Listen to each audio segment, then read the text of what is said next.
Hey everybody, welcome to another episode of Off Script with Pastor Jared. Thanks for being a valuable listener. Appreciate all of you guys for taking the time to subscribe and to be such a regular part of what we're doing here. And got a quick topic for you today. I expect this one to be relatively quick.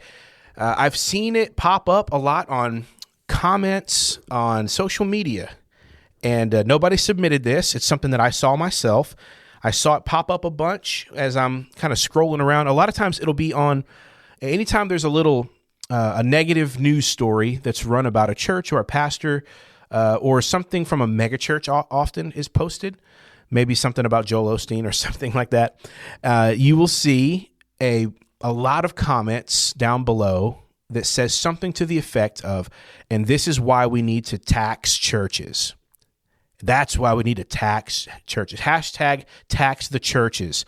And the thought is that churches have this carve out that's unfair, and that they should be taxed so as to provide all of this tax money that's being withheld from the coffers that could do so much if the taxes were collected from churches.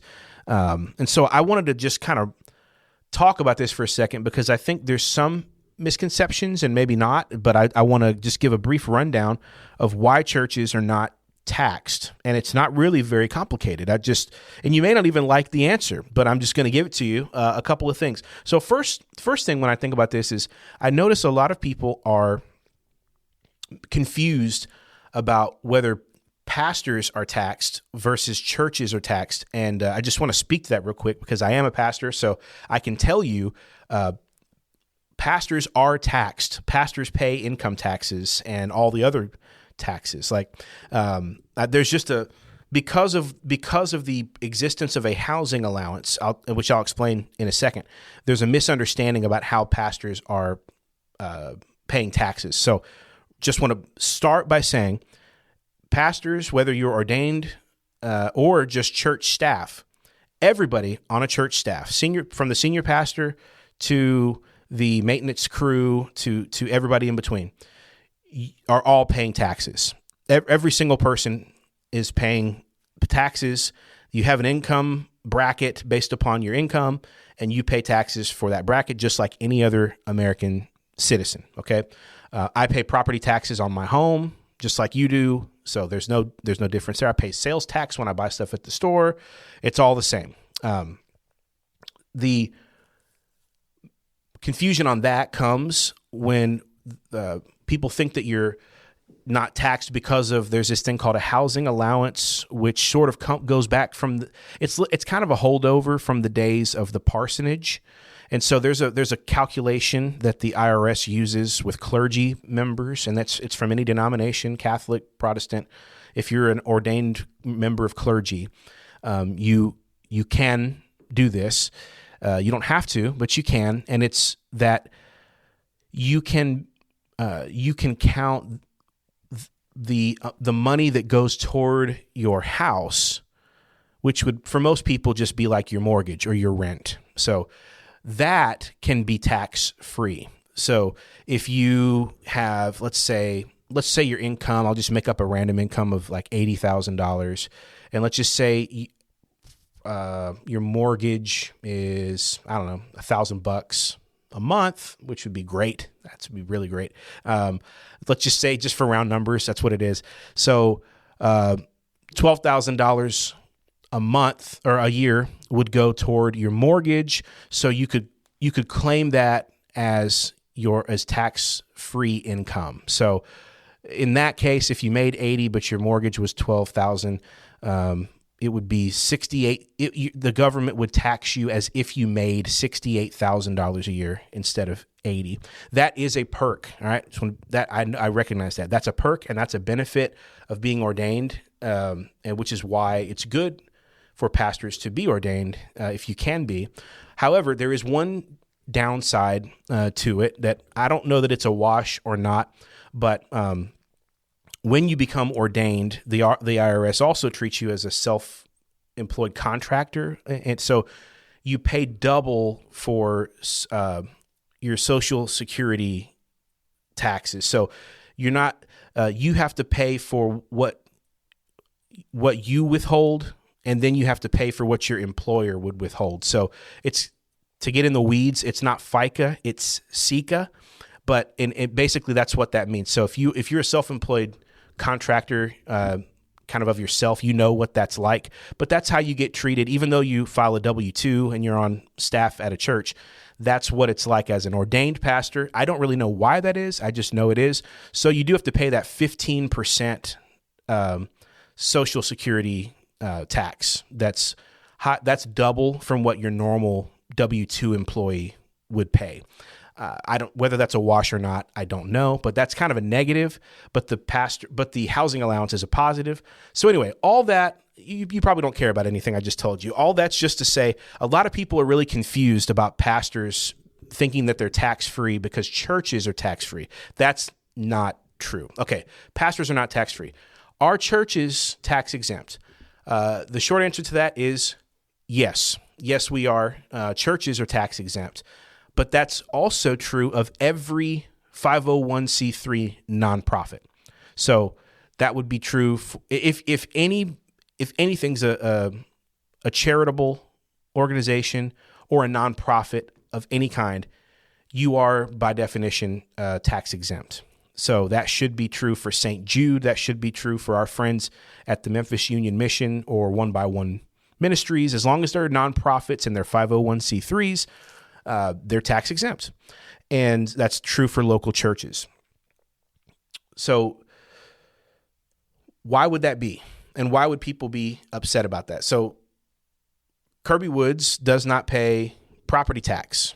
And a lot of people get bothered by that. Or Kirby Woods doesn't, pay any other kind of taxes. Why was that instituted? Well, first of all, it's always been that way. That goes back to like the founding of the nation. I mean, this is deep-seated America stuff here, okay? It's a tradition that's gone back from the beginning, influenced by that First Amendment about the freedom of religion and the inability to establish a religion. That's a deep part of where this comes from.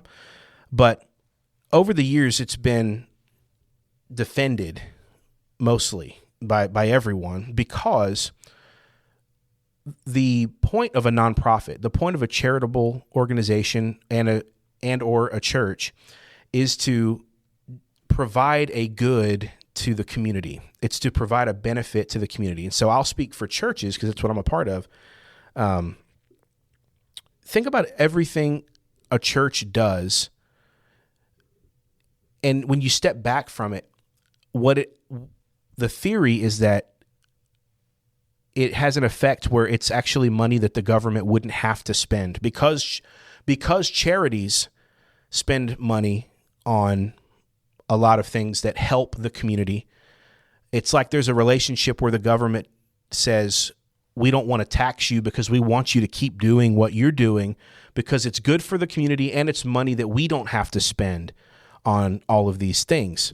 So, for example, when a church does a food box giveaway like Kirby Woods, or if a church does a meal for the community or anything involving that, or a clothes closet or a canned food drive, all of the things. I mean, that's normal for churches to do that kind of thing. I've never known a church not to do something with that. Or, what we do, when we go to the Memphis Union Mission, we pay for the food that we don't just provide the labor, we provide the food and the labor when we go down there.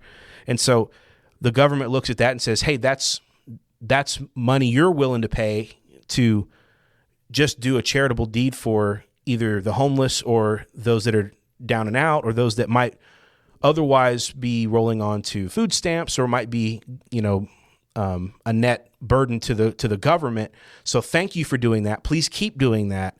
And as a benefit, we're not going to tax you or levy property taxes on you, which would really squeeze. I mean, it would put a bunch of churches out of business if you levied property taxes against these churches, especially small churches that have over time just have large properties. It doesn't mean that they're wealthy. It just means they have a large property.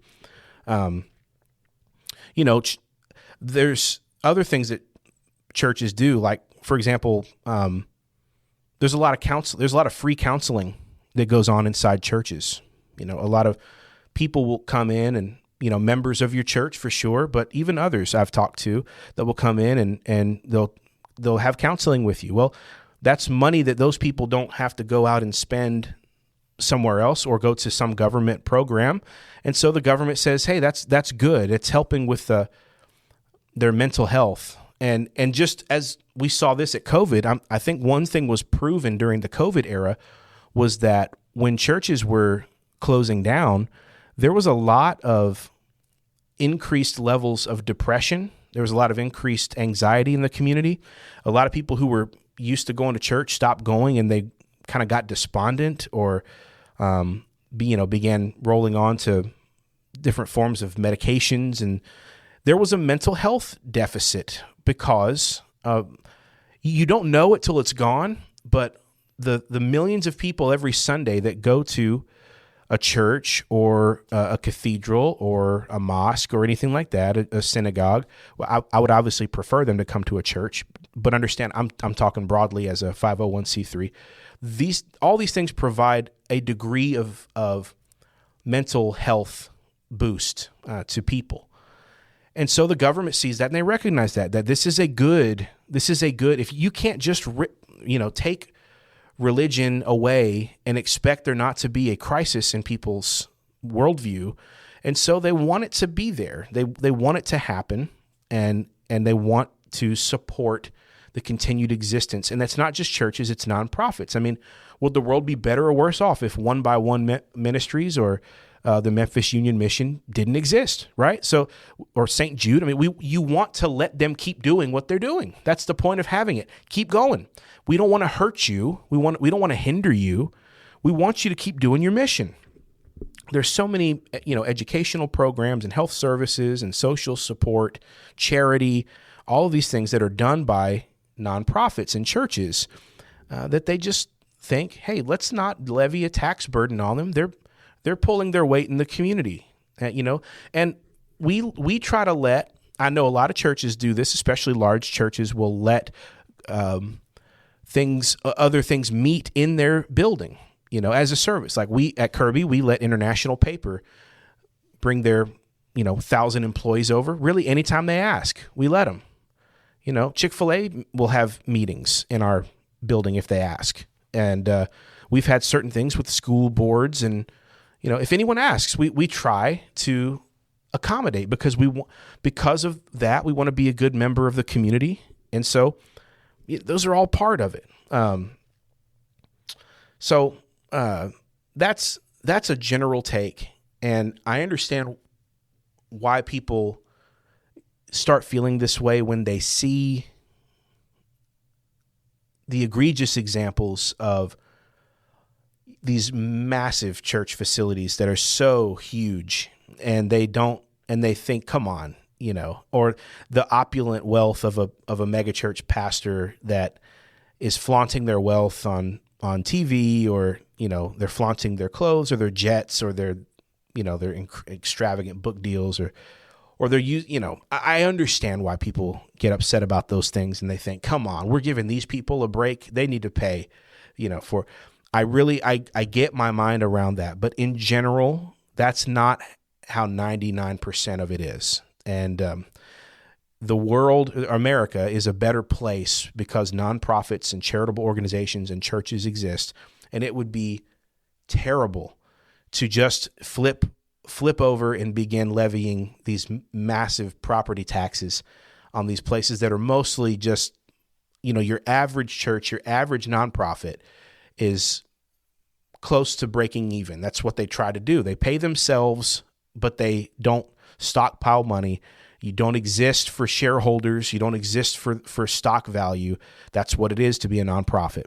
So, and in exchange, you're supposed to do a few things, like you have to stick to your mission. Like when we have to agree as Kirby Woods that we exist for our mission statement and that we will put all of our effort forward. A majority of our effort has to go to our stated mission.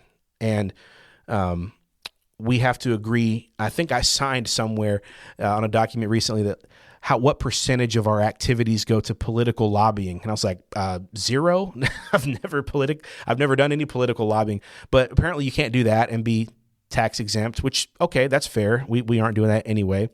And if you make a lot of business income outside of your stated mission, then you have to pay taxes on that. There's this thing called UBIT, UBIT, where if you're a church and you somehow monetize yourself and make a bunch of money outside the way churches normally take donations for tithes, then you have to pay taxes on that money. So that's fine. I don't even know how you would do that. Maybe those churches that are down by the FedEx Forum and open up their parking lots and they make all this money off of parking. Maybe that's where you get that from. Maybe you need to pay taxes on that. I don't know. But in general, yes, Kirby Woods pays 0 taxes, and I think that that's fair. I think it's fair that I won't say it's fair, but I think it's a good thing. I think that's a good for our community, and I think it would be an utterly foolish thing for government to start putting pressure on nonprofits and churches to pay taxes, because it's just going to hurt. It's not going to do any good. And to be fair, maybe the government needs to figure out how to be more efficient and a good steward of the tax money that they're already taking in first, before they start trying to figure out new ways to take money from others. Maybe you should wonder, are we spending money in an efficient way? Are we even making use of the taxes we're taking in now? And I would say that even before anyone starts taxing people more, to ask that question. Like, well, why are we, for all those people in the comments that say, hashtag tax the churches? I mean, why would you want anyone to have to pay more taxes? Because have we seen an incredible efficiency from our government in spending the taxes that they already take in? So why would you be talking about more rather than talking about an effective usage of those tax dollars being used now? So I guess that was just a freebie there at the end. So anyway, hopefully you learned maybe one thing out of this, and just maybe a little helpful thought for you guys. Should churches be taxed? I think the answer is obviously no. Am I biased? Yeah, I am. But I also wanted to help you guys think through maybe why that would be and clear up a couple of misconceptions. So hope you guys have an awesome week. If you're looking for a gospel-centered, Bible-preaching, multi-generational, mission-minded church, you should come check us out at Kirby Woods. So kirbywoods.org. Would love to hear from you. Would love to see you. And God bless. You guys have an awesome week. Bye.